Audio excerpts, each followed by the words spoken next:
Okay, Bismillahir Rahmanir Rahim. Assalamu alaikum wa rahmatullahi wa barakatuhu. Now today we will talk on the topic of hijab. Now the reason this is important is because people have negative perceptions about hijab. Generally about women in Islam, but about hijab. And the negative perceptions that they may have, they may think that women are oppressed when they wear it. They don't have identity, they don't have personality. They may think that women, they don't have a choice. And they have this negative connotation when it comes to the concept of hijab. So let's see what kind of packaging that we can do to our answer. So it can be impactful and they can ultimately get connected with the ultimate guidance of Allah subhanahu wa ta'ala, which is the Quran, inshallah. So first and foremost, we mentioned to the non-Muslims is that hijab is a dress code. You know, when we go out to any school, there is a dress code. When we go out to any work, there is a dress code. When we go to a restaurant, there is a dress code. Even in any place, any public place, there is a dress code of decency. So we can say hijab is a dress code that our Creator has given to us. So humanity can be chaste, humanity can be harmonious, and humanity can be at peace with God and with each other. So then we can mention secondly, that it is a commandment. It is a commandment, this dress code is a commandment that is mentioned two places. Surah Ahzab, ayah number 59 and Surah Nur, ayah number 31. The third important thing, the point that we can mention is, hijab is a state of mind. It is not just what we wear, by the way.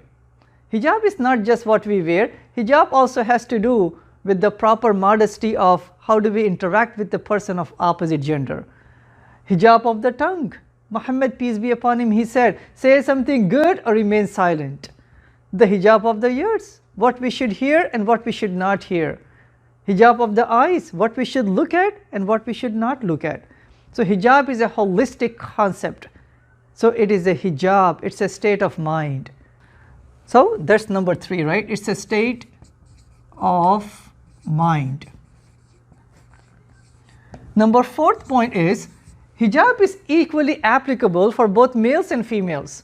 The extent of what is covered in the body is different for males compared to females, but the rest of the concept of hijab is exactly the same. That means as a man, I cannot wear transparent clothes, I cannot wear tight clothes, I cannot wear clothes of the opposite gender, I cannot wear clothes that symbolizes a person of a different faith.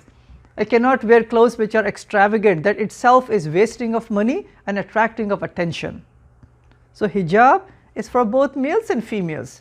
Means the concept of modesty is for both males and females.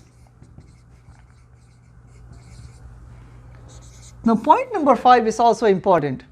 Many a times people have the perception that hijab is forced upon the ladies, husbands or the fathers or the sons. It's important that when a lady is wearing the hijab, she is wearing it of her own choice. She wants to please the Creator, not because someone is forcing her. People can be encouraging. You know, me as a dad, I may encourage my daughter. You know, why don't you wear it? This is good for you, good for society. Ultimately, you would be pleasing the Creator. So hijab, it's not forced. Not forced, but by choice. That a lady, a sister, a girl, she's wearing it of her own choice. She wants to please the Creator. The next point is also quite important, by the way. You know, people may think that the concept of modesty is only for in Islam. They don't believe that the concept of modesty exists anywhere else. In fact, in the USA, out of the 50 states, every single state and every single city, anywhere in the whole world, they all have a code of conduct, a code of dress, a code of decency. Every country, by the way. I mean, in the USA, there are 9 states in the USA in which if a lady goes topless in the public, she would be arrested, she would be fined. It's a felony.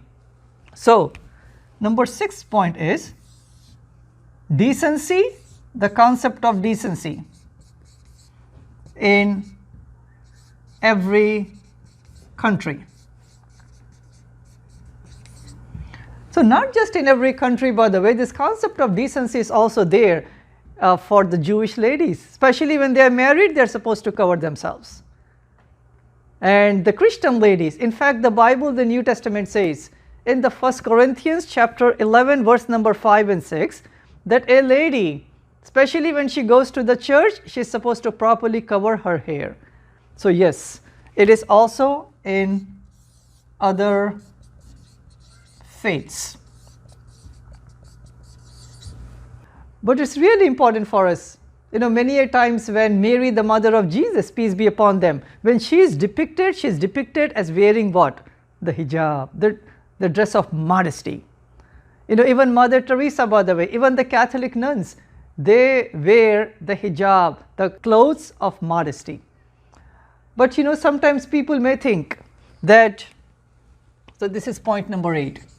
So people may think that, you know, hijab takes away the expression, it takes away the personality, it kind of suppresses the talents of a lady. But that's not the case, by the way. You know, one of the wives of Prophet Muhammad, peace be upon him, Aisha radiallahu ta'ala anha, you know, she became the scholar. Even the men, the companions of Muhammad, peace be upon him, the male companions, they used to come and they used to study under her. So she was the prominent scholar of her time, 1400 years ago, and she used to properly cover herself. You know, the oldest continuous university in the face of this earth, according to UNESCO and according to the Guinness Book of World Records, it was built by a Muslim lady wearing the hijab. And you may know the name, her name is Fatima Al-Fahri.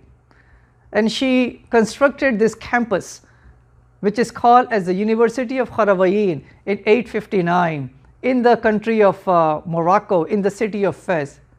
Way before Oxford and Harvard and Penn State and Cambridge, it was a Muslim lady wearing the hijab. She was the pioneer of the university, the oldest continuous university. You know, Ibtihaj Muhammad wearing the hijab, she won 2014 World Championship of Fencing.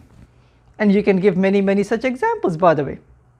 So hijab actually does not impede, it's not a hurdle, it is actually an enhancer of the expression, the talents, the personality and impact a lady can have. And the reason is this, by the way, so it enhances the talents